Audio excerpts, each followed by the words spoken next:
বিসমিল্লাহির রহমানির রহিম। আসসালামু আলাইকুম ওরহমতুল্লাহি ওবরকাতুহু। রব্বি ইশরাহ লি সাদরি ওয়া ইয়াসসির লি আমরি ওয়াহলুল উকদাতাম মিন লিসানি ইয়াফকাহু কাওলি। নাহমাদুহু ওয়া নুসাল্লি আলা রাসূলিহিল কারীম, আম্মা বাদ। আগের ৭০তম পর্বে আমরা আলোচনা করেছিলাম আল ইসরা ওয়াল মিরাজে বিভিন্ন নবীদের সাথে কিয়ামত সংক্রান্ত আলোচনা, জাহান্নামের দারোয়ান হজরত মালিক আলাইহিসসালামের সাথে বিশেষ সাক্ষাৎ এবং সিদরাতুল মুনতাহার বিস্তারিত বিবরণ। আজ ৭১তম পর্বে আমরা আলোচনা করব সিদরাতুল মুনতাহার তলদেশ থেকে উৎসরিত ৪ নদী, বায়তুল মামুর ও ফেরেশতাদের সংখ্যা, ৬০০ ডানা সহ হজরত জিব্রাইল আলাইহিসসালামকে তার আসল রূপে দর্শন, মেরাজে প্রাপ্ত ৩ মহান হাদিয়া এবং স্বয়ং আল্লাহ তাআলার সাথে প্রিয় রাসূল সাল্লাল্লাহু আলাইহি সাল্লামের একান্ত ঐশ্বরিক সাক্ষাৎ নিয়ে। আজকের এই ভিডিওটি হলো ইসরা ওয়াল মিরাজের উপর আমাদের ১২ পর্বের বিশেষ সিরিজের পঞ্চম পর্ব। প্রিয় দর্শক, হাদিসের বর্ণনায় এসেছে সিদরাতুল মুনতাহায় পৌঁছানোর পর মহানবী সাল্লাল্লাহু আলাইহি সাল্লাম বললেন, আমি দেখলাম সিদরাতুল মুনতাহার মূল বা তলদেশ থেকে ৪টি নদী প্রবাহিত হয়ে নেমে আসছে। এর মধ্যে ২টি নদী একদম অপ্রকাশিত বা লুকানো, আর বাকি ২টি নদী দৃশ্যমান। এই অলৌকিক দৃশ্য দেখে রাসূলুল্লাহ সাল্লাল্লাহু আলাইহি সাল্লাম কৌতূহলী হয়ে জিব্রাইল আলাইহিসসালামকে জিজ্ঞাসা করলেন, হে জিব্রাইল, এই নদীগুলো আসলে কি এবং এদের পরিচয় কি? জিব্রাইল আলাইহিসসালাম উত্তর দিলেন, এই যে ২টি লুকানো নদী দেখছেন, এগুলো অবস্থান করছে জান্নাতের ভেতরে, যা পৃথিবীর মানুষ দুনিয়াতে দেখতে পাবে না। আর যে ২টি নদী সবাই দেখতে পায় সেগুলো হলো পৃথিবীর নীল নদ এবং ফোরাত নদ। সুবহানাল্লাহ! এই বিবরণ থেকে পরিষ্কার বোঝা যায় যে নীল নদ এবং ফোরাত নদী কোনো সাধারণ জলাশয় নয়, বরং এগুলো আল্লাহর বিশেষ রহমত ও বরকতে সিক্ত ২টি নদী। এই ২ নদী সম্পর্কে রাসূলুল্লাহ সাল্লাল্লাহু আলাইহি সাল্লাম অত্যন্ত তাৎপর্যপূর্ণ বক্তব্য প্রদান করেছেন। তিনি ইঙ্গিত করেছেন যে মানুষের সার্বিক উন্নতি ও মানব সভ্যতার শৈশব মূলত এই ২টি নদীর সাথেই ওতপ্রোতভাবে জড়িয়ে রয়েছে। ইতিহাস ও প্রত্নতত্ত্বের দিকে তাকালেও আমরা এর বাস্তব প্রমাণ দেখতে পাই। পৃথিবীর সর্বপ্রাচীন মানব সভ্যতা হল সুমেরীয় সভ্যতা, যা আজ থেকে প্রায় ৬০০০ বছর পূর্বে গড়ে উঠেছিল মেসোপটেমিয়া অঞ্চলে, অর্থাৎ বর্তমান ইরাকের ফোরাত নদীর অববাহিকায়। আর পৃথিবীর দ্বিতীয় প্রাচীনতম সভ্যতা হল মিশরীয় সভ্যতা, যা প্রায় ৫১০০ বছর আগে গড়ে উঠেছিল নীল নদীর উত্তরাঞ্চলে, বর্তমান মিশরে। আদিকাল থেকেই এই ২টি নদী মানব জাতিকে জীবন, উর্বরতা ও সভ্যতার পথ দেখিয়ে আসছে। জিব্রাইল আলাইহিসসালাম নিশ্চিত করেছেন যে উভয় নদী মহান আল্লাহর অশেষ নিয়ামত, যার মূল উৎস হল সিদরাতুল মুনতাহা। যদিও পার্থিব জগতে তা কিভাবে রূপ নিয়েছে তার প্রকৃত রহস্য একমাত্র আল্লাহ তাআলাই ভালো জানেন। অন্যদিকে জান্নাতে যে ২টি নদী গোপনে প্রবাহিত হচ্ছে তাদের পরিচয় সম্পর্কে জানা যায়। একটি হল নহরে কাউসার, যার সম্পর্কে আল্লাহ তাআলা সূরা আল কাউসারের ১ নম্বর আয়াতে বলেছেন, আমি আপনাকে কাউসার দান করেছি। আর দ্বিতীয়টি হল সালসাবিল, যার কথা সূরা আল ইনসানের ১৮ নম্বর আয়াতে উল্লেখ করে বলা হয়েছে, জান্নাতের এক সুমিষ্ট প্রস্রবণ যার নাম সালসাবিল। প্রিয় দর্শক, বায়তুল মামুরের দর্শনে এসে হাদিসের বর্ণনায় কিছুটা বৈচিত্র্য দেখা যায়। একটি বর্ণনায় রাসূল সাল্লাল্লাহু আলাইহি সাল্লাম বলেছেন, তারপর আমি আল বাইতুল মামুর দেখলাম। আবার অন্য একটি বর্ণনায় এসেছে, তিনি বলেছেন, আমি সপ্তম আসমানে ইব্রাহিম আলাইহিসসালামকে বায়তুল মামুরের দেয়ালে পিঠ ঠেকিয়ে হেলান দিয়ে বসে থাকতে দেখেছি। মুহাদ্দিসগণ এই দুটি বর্ণনাকে গভীরভাবে পর্যালোচনা করে কয়েকটি যৌক্তিক সম্ভাবনার কথা বলেছেন। প্রথমত, এটি মূলত একটি ঘটনা যা ভিন্ন ভিন্ন সাহাবীর মাধ্যমে দুটি চমৎকার বর্ণনায় বর্ণিত হয়েছে। দ্বিতীয়ত, হতে পারে রাসূলুল্লাহ সাল্লাল্লাহু আলাইহি সাল্লাম দুটি পৃথক মুহূর্তে বায়তুল মামুর প্রত্যক্ষ করেছিলেন। তবে এর কোনটি শতভাগ নিশ্চিত তা একমাত্র আল্লাহ তাআলাই ভালো জানেন। এখানে একটি বাস্তবতার ব্যাপারে আমাদের সবার সচেতন হওয়া প্রয়োজন। তা হল, হাদিস নথিভুক্ত করার ক্ষেত্রে একটি মানবিক উপাদান যুক্ত থাকে। একাধিক ব্যক্তির থেকে শুনে একটি মৌলিক ঘটনা শুরু থেকে শেষ পর্যন্ত হুবহু এক শব্দে পুনর্গঠন করা মানবীয়ভাবে প্রায় অসম্ভব। সিরাতের তথা আল ইসরা ওয়াল মিরাজের ক্ষেত্রে এই বাস্তবতা বিশেষভাবে প্রযোজ্য, কারণ একই ঘটনার বিবরণ এক একজন সাহাবী তাদের নিজস্ব অভিজ্ঞতার আলোকে সংক্ষেপে বা বিস্তারিতভাবে এক একভাবে বর্ণনা করেছেন। বায়তুল মামুরের মাহাত্ম্য বোঝাতে গিয়ে রাসূলুল্লাহ সাল্লাল্লাহু আলাইহি সাল্লাম বলেছেন, বায়তুল মামুর হল আসমানের কাবাঘর, যা পৃথিবীর কাবাঘরের ঠিক সমান্তরালে অবস্থিত। অন্য এক হাদিসে বলা হয়েছে, এটি পৃথিবীর কাবার ঠিক উপরে এমনভাবে অবস্থিত যে এটি যদি উপর থেকে নিচে পড়ে তবে তা সোজা পৃথিবীর কাবাঘরের উপরে এসে পড়বে। হাদিসে আরও উল্লেখ করা হয়েছে যে প্রতিদিন ৭০,০০০ ফেরেশতা বায়তুল মামুরে প্রবেশ করেন এবং পরম একাগ্রতা ইবাদত ও তাওয়াফ করেন। একবার যে ফেরেশতা ইবাদত ও তাওয়াফ শেষ করে সেখান থেকে বের হয়ে যান, কিয়ামত পর্যন্ত তার আর দ্বিতীয়বার সেখানে আসার সুযোগ হয় না। সৃষ্টির প্রথম দিন থেকে আজ পর্যন্ত অবিরত এটি ঘটে চলেছে এবং একমাত্র মহান আল্লাহই জানেন এর শেষ কবে হবে। এই একটি তথ্যই প্রমাণ করে যে আল্লাহ তাআলা কত অগণিত ও বিপুল সংখ্যক ফেরেশতা সৃষ্টি করে রেখেছেন, যা মানুষের সীমাবদ্ধ কল্পনারও বাইরে। তবে মোট ফেরেশতার সংখ্যা কত, এই প্রশ্নের এক পরম উত্তর আল্লাহ তাআলা সূরা আল মুদ্দাসসিরের ৩১ নম্বর আয়াতে দিয়েছেন। আল্লাহ বলেন, আমি কেবল ফেরেশতাদেরকেই জাহান্নামের তত্ত্বাবধায়ক করেছি আর তাদের এই সংখ্যাকে কাফেরদের জন্য পরীক্ষা বানিয়ে দিয়েছি। তোমার প্রতিপালকের বাহিনী সম্পর্কে তিনি ছাড়া আর কেউ জানে না, আর এই বর্ণনা তো কেবল মানুষের উপদেশ লাভের জন্য।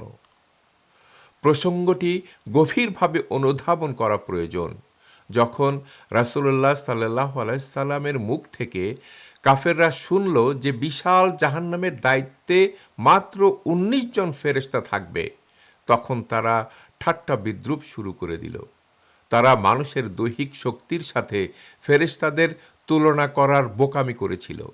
আল্লাহ তাআলা সেখানে তাদের মূর্খতার জবাব দিয়ে স্পষ্ট করে দিলেন যে ফেরেশতারা মানুষের মতো দুর্বল নয়, তারা একজন অবিশ্বাস্য শক্তির অধিকারী, আর আল্লাহর বাহিনীর মোট সংখ্যা কত তা একমাত্র আল্লাহ সুবহানাহু ওয়া তাআলা ছাড়া আর কারো পক্ষে জানা সম্ভব নয়। সিদরাতুল মুনতাহায় পৌঁছানোর পর রাসূল সাল্লাল্লাহু আলাইহি সাল্লাম হযরত জিবরাইল আলাইহিস সালামকে তার আসল ও মূল ফেরেশতাই রূপে প্রত্যক্ষ করেন। সহিহ বুখারীর বর্ণনায় এসেছে, রাসূল সাল্লাল্লাহু আলাইহি সাল্লাম বলেন, জিবরাইল আলাইহিস সালামের ৬০০টি ডানা ছিল এবং তিনি পুরো দিগন্তকে ঢেকে ফেলেছিলেন। ইমাম তারাবির বর্ণনায় আরও এসেছে যে জিবরাইল আলাইহিস সালামের ডানার পালক থেকে অনবরত মুক্তা ও প্রবাল ঝরে পড়ছিল। সূরা আল ফাতিরের ১ নম্বর আয়াতে আল্লাহ তাআলা বলেন, তিনি ফেরেশতাদেরকে বার্তাবাহক করেছেন যারা ২ ২, ৩ ৩, ৪ ৪ ডানা বিশিষ্ট।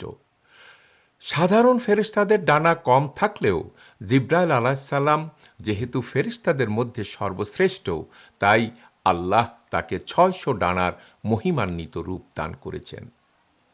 হযরত আব্দুল্লাহ ইবনে মাসউদ রাদিয়াল্লাহু আনহু সূরা আন-নাজমের ১৮ নম্বর আয়াত, তিনি তার রবের মহান নিদর্শনাবলী দেখেছেন, এর ব্যাখ্যায় বলেন, রাসূল সাল্লাল্লাহু আলাইহি সাল্লামের দেখা সেই প্রধান তিনটি নিদর্শন হল সিদরাতুল মুনতাহা, যা সমগ্র মহাবিশ্বের শেষ সীমানার প্রতিনিধিত্ব করে, বাইতুল মামুর, যা আসমানবাসীদের আধ্যাত্মিক কাবাঘর, জিব্রাইল আলাইহিস সালামের প্রকৃত রূপ, সৃষ্টির শ্রেষ্ঠ মানব হজরত মুহাম্মদ সাল্লাল্লাহু আলাইহি সাল্লামের সামনে সৃষ্টির শ্রেষ্ঠ ফেরেশতাকে তার মূল অবয়বে উন্মোচিত করা হয়েছিল।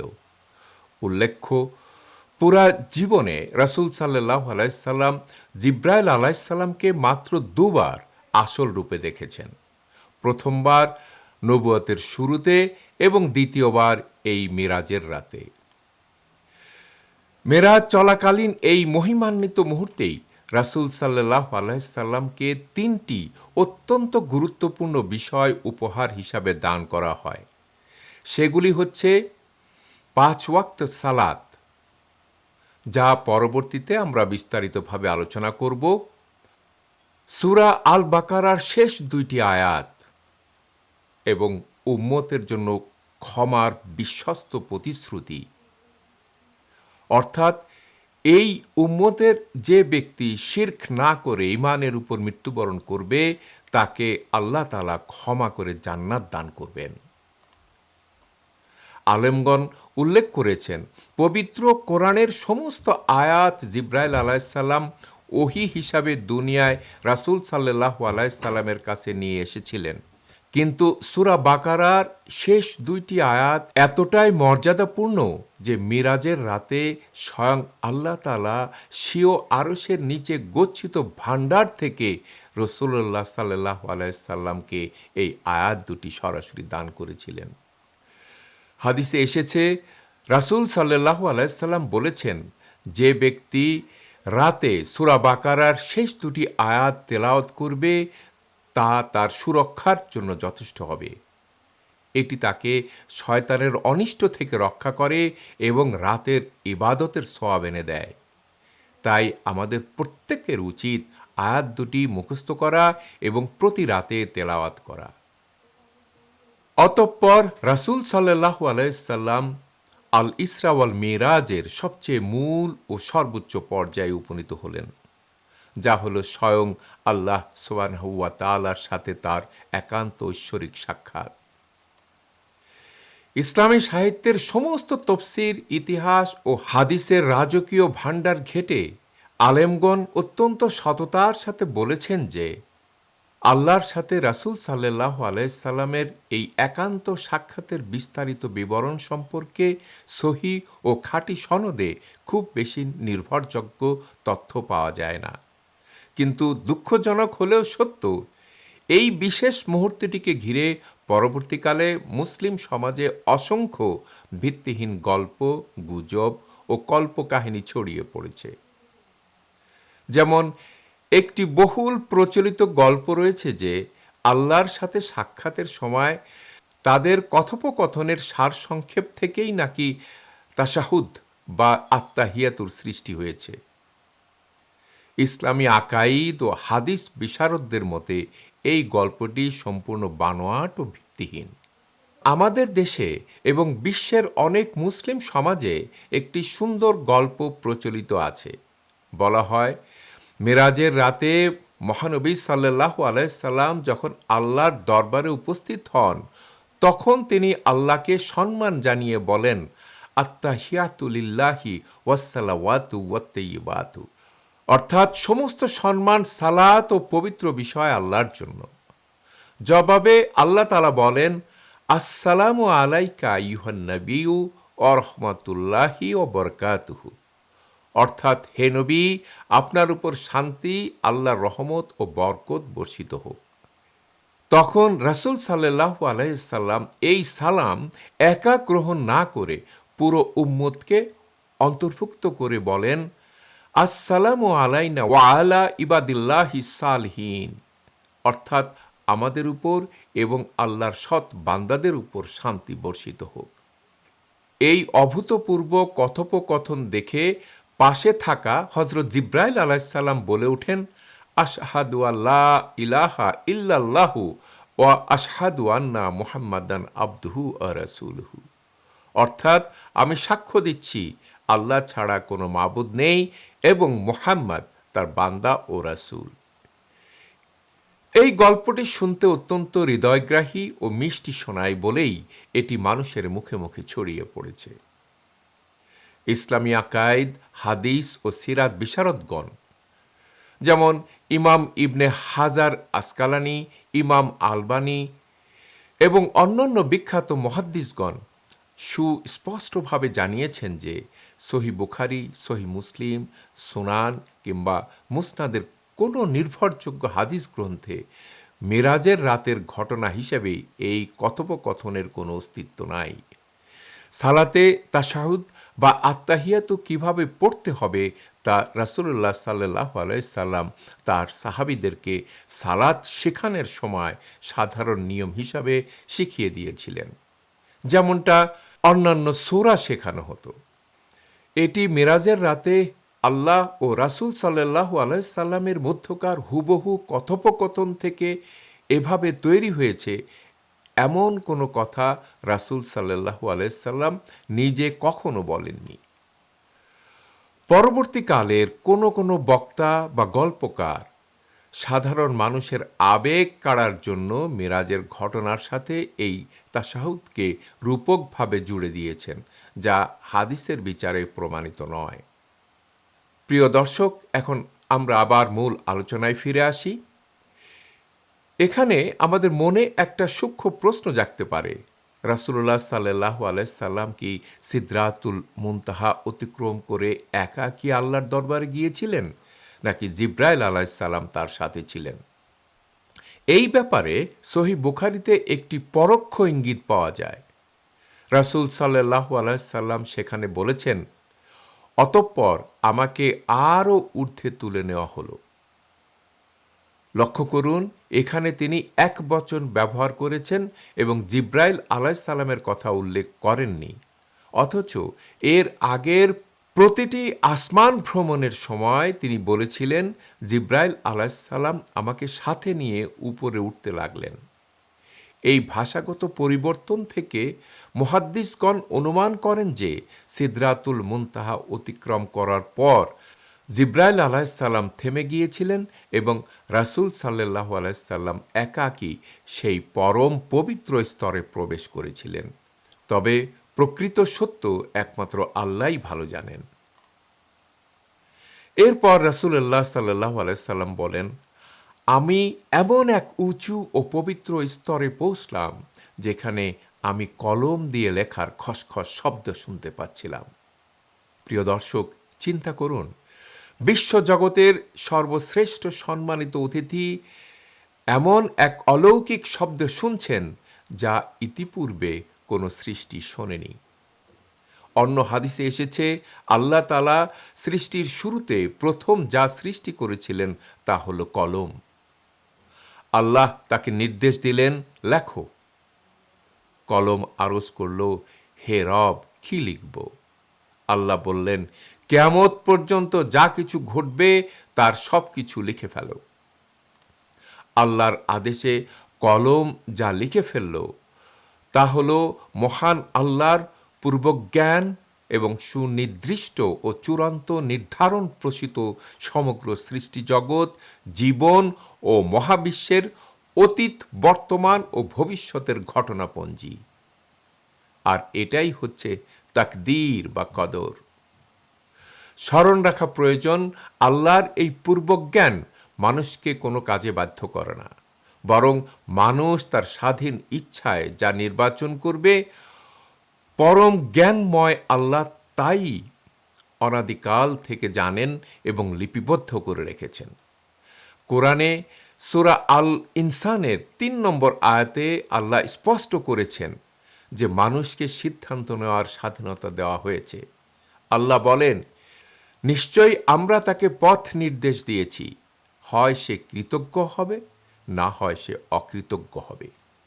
এই তকদির বা কদরের উপর বিশ্বাস রাখাই হল ইসলামের অন্যতম মূল ভিত্তিগুলির একটি।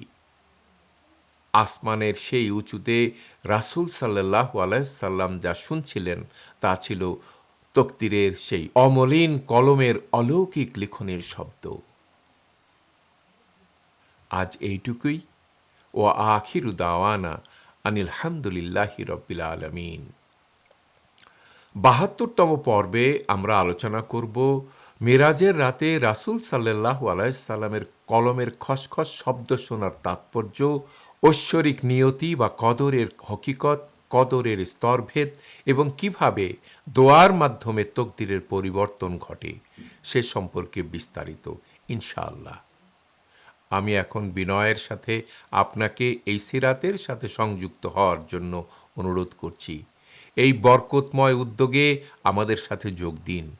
আপনিও এই সিরাত সিরিজটি অন্যদের সাথে শেয়ার করার মাধ্যমে একটি সাদকায়ে জারিয়ার উৎস তৈরি করতে পারেন।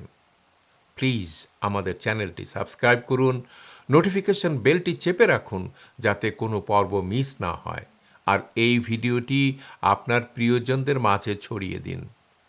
আল্লাহ আমাদের সকলকে রাসূল সাল্লাল্লাহু আলাইহি সাল্লামের সিরা থেকে আলো নিয়ে পথ চলার তৌফিক দিন। আমিন। জাযাকুমুল্লাহু খায়রান। আসসালামু আলাইকুম ওয়া রাহমাতুল্লাহি ওয়া বারাকাতুহু।